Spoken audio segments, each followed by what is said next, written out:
onhan se huikeeta, että tietenkin alusta asti touhuttu ja harrastettu ja sitten vähän vakavammin ja nyt se on ollut ammatti jo 3 vuotta, niin se on mennyt niin kuin hieno kaari siitä. Kuulostaa siltä, että kun tyhjäkäytön pelaamaan siellä 20. kierroksessa, niin yleensä se on VRC-auto, tai täällä nykyään sanottuna rallyykkönen.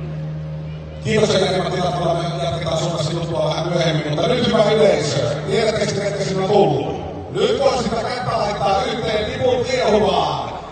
Suurien kannustuksien saattelemana Lutakon aukiolle rallin maailmanmestarit jo toistamiseen Kalle Rovanperä ja Jonne Hattunen Toyota Gazoo Racing Suomi Finland Jyväskylä.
Ja hyvä yleisö siellä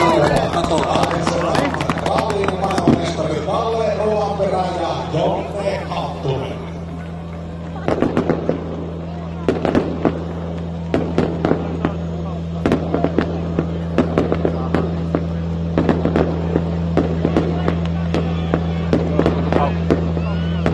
Tämä on myöskin siinä historiallinen tilaisuus.